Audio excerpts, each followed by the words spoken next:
Shalom shalom, turabasuhuje mwese bakunzi ba Iwacu TV. Ndaje n'ubwa mbere mu mbonye, ariko mbere na mbere mbahaye peace. Ndaje rero nk'urubyiruko, ndaje nk'umuntu wanyu kugira ngo dufatanye kumenya ibi bintu. Topic yacu umunsi ivuga iki rero? Iravuga ngo ese ni igiki cyatuma ubona ko umuntu agukunda? Iyo mpamvu ya mbere ni iyihe? Impamvu ya mbere ugomba kumenya iyi mpamvu, ese ni iki gituma umuntu ubona ko agukunda. Tugiye guhera ku bakobwa, guhera ku bakobwa, tuzakurikiza abahungu, dukurikiza societe. Ese icyo usabwa no gukanda subscribe ukabana natwe, ubundi tukagira ute tukagumana icyambere.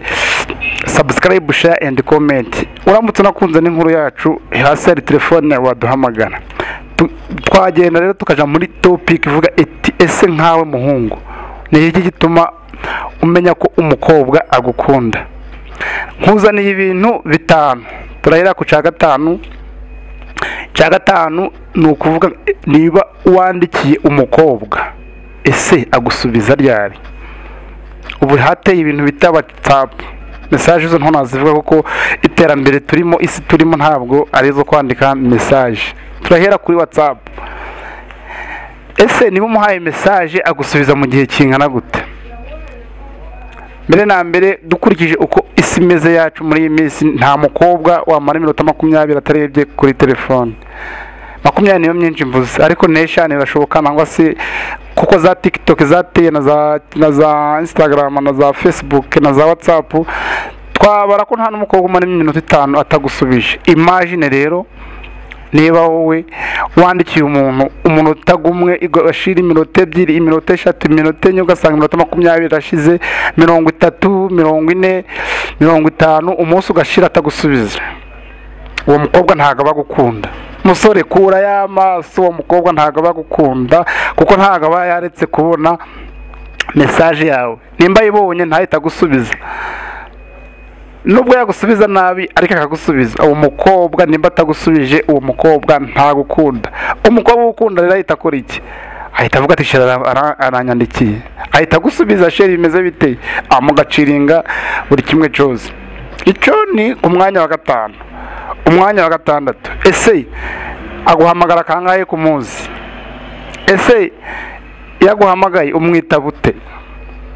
Ni icyo kintu nacyo kiri mu bintu bizagaragara ko umukobwa agukunda.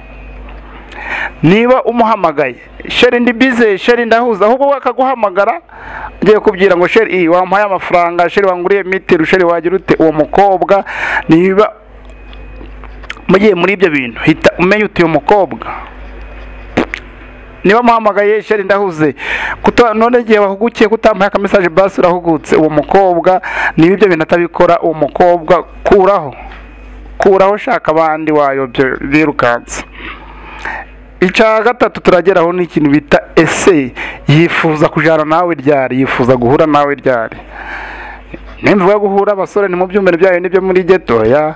Ese ubona wajana nawe nibura umukamarana amasaha 5 reka tuyite menshi, wumva wajana nawe nibura mukajana mu nzira, ukumva uri feeling yabyo uri kumwe nawe, abantu hura n'abantu komo present kuko uti ndi kumwe na sheri wanjye. Nimba rira kubwira ati okay sheri uyu munsi uransura, ndagusura, turahurira hana.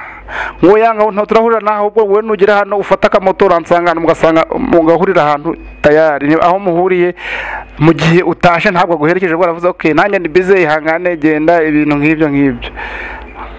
Umukobwa kuraho. Ariko nimba ubukubona ari fier yuko murajana, abantu ukababonana n'ibiki bese ukabona okay abasheri biki mfasha bikagenda gutende, uwo mukobwa tera vi. Naho ico nimba cyarakunaniye, kuraho byaranze. Kuraho ndakubyije kuri byaranze. Umukobwa nimba ufite sheri, nimba ari umukobwa uguti nimba ndi feeling ye murajana muri fotozanya, mugira ute, mukora iki.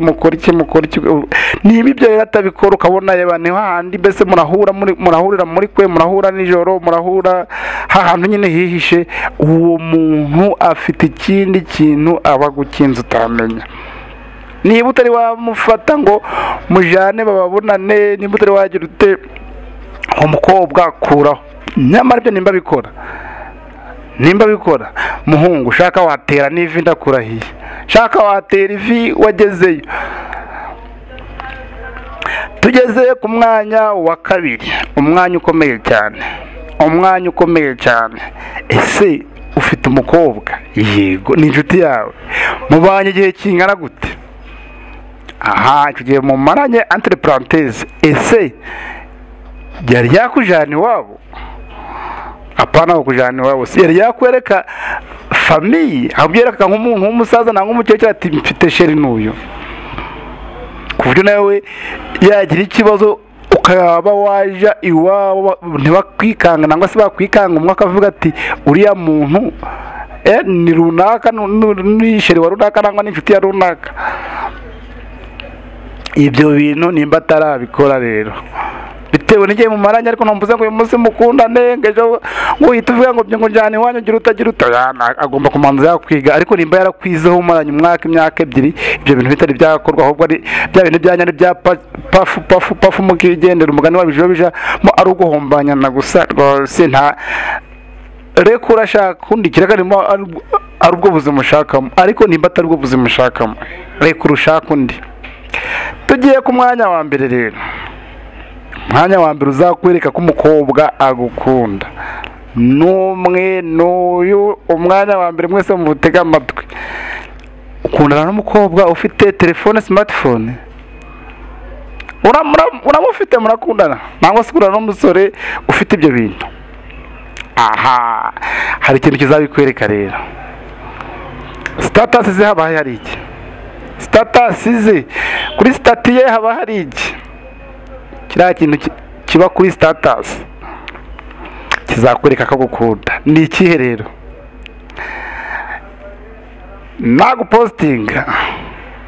nagupostinga uzarebe ikintu cyanditswe hasi, uzarebe akantu yashizeho, nimba akamenyetso yashizeho, ako kantu azashiraho kazakwereka uwa ari we. Niba atagupostinga nangwa niba adapostinga abakobwa, uwo mutipe, uwo mukobwa, uwo mujyama, uwo muntu shiraho akabazo.